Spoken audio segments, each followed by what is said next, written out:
Hey everybody, welcome to my channel. This video is a little bit weird.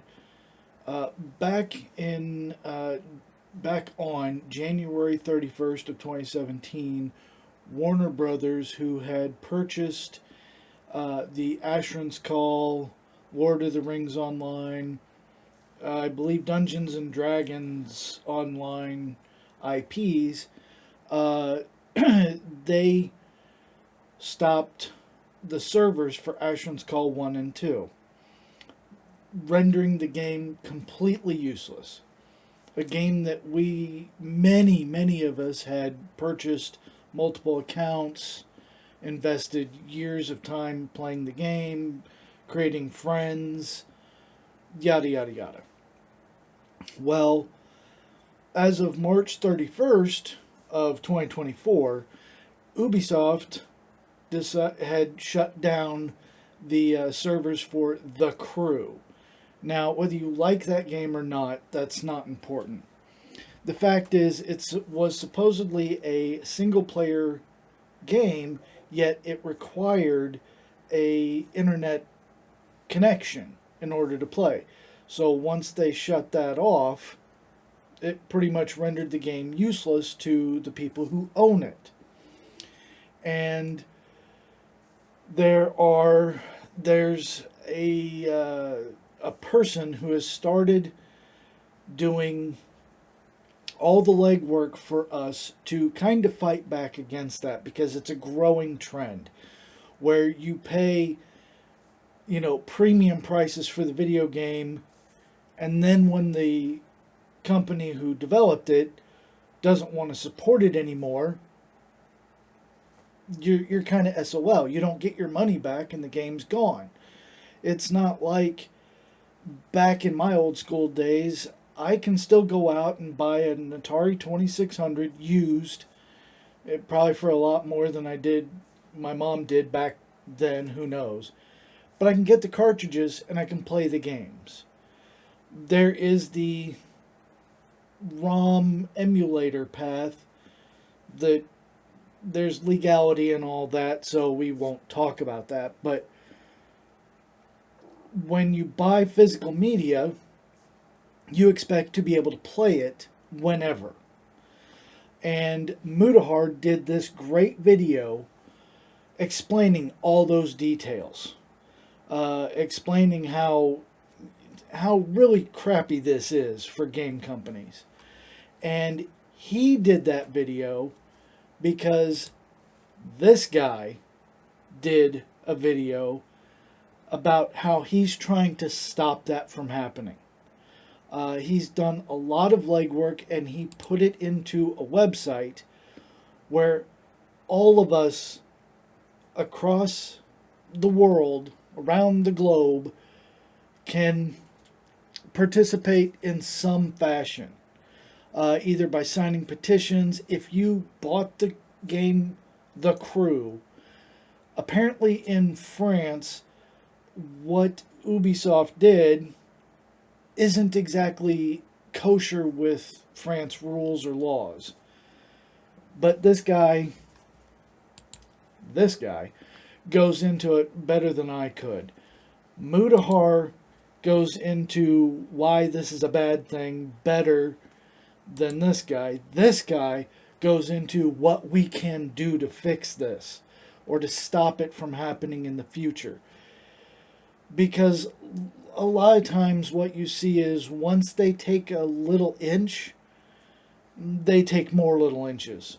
And then there's going to come a time when you spend 60, 70, all the way up to $100 for a video game, and then they decide, we don't want to support it anymore, and you can't play it.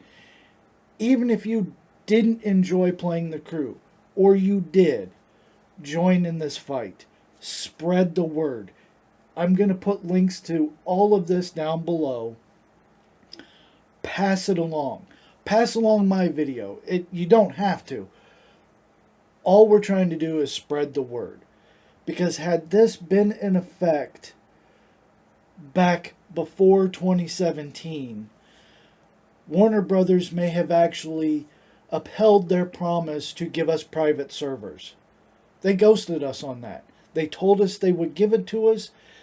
The dev was actively keeping us updated on where the process was, and then it was radio silent. Nobody was telling us anything. No matter how much we requested, we got zero answers. We tried to buy the IP for Ashran's Call. We tried to do everything we could to save the servers. And January 31st, 2017, they turned it off. There's a lot of videos out there of a lot of people who recorded the event, and we've never seen our characters again.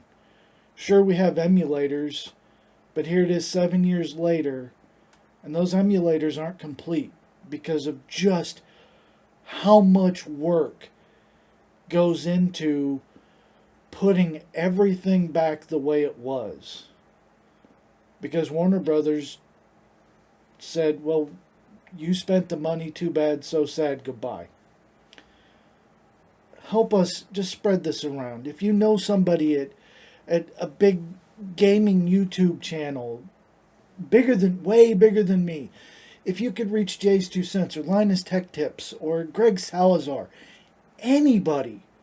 I don't know many gamers on YouTube, sorry.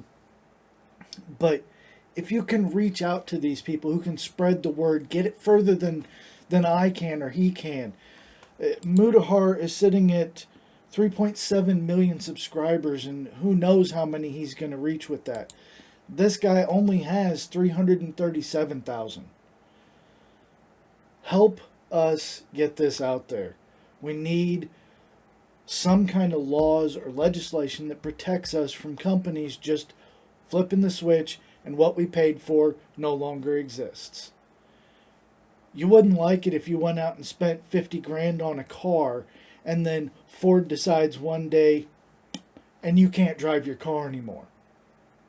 Not that I would suspect that happening, but take a look at Louis Rossmann and the whole right to repair with John Deere. These people who own the John Deere tractors, very expensive equipment for farmers, like in the millions, and they don't have the right to repair their own tractor. They literally have to go through a John Deere dealer or repair center to get it fixed, when it could be something as stupid as a $10 part. If you could replace something for $10 and not be charged $100 or $1,000 or whatever to get it fixed, wouldn't that be the path you go as the cheaper one? If you spend money on something, music, movies, this whole digital era, they're taking it away. Sony on the PlayStation, even though they walked it back, people had purchased content through the PlayStation platform, and Sony pretty much got rid of it because the licensing for it was up. You don't want that happening to you. Spread the word. Let's get this out here. I'm sorry this has taken so long. These guys are better explaining it than I am. At minimum, stopkillinggames.com. Take action, pick your country, see what it is that you need to do to get to the petition phase.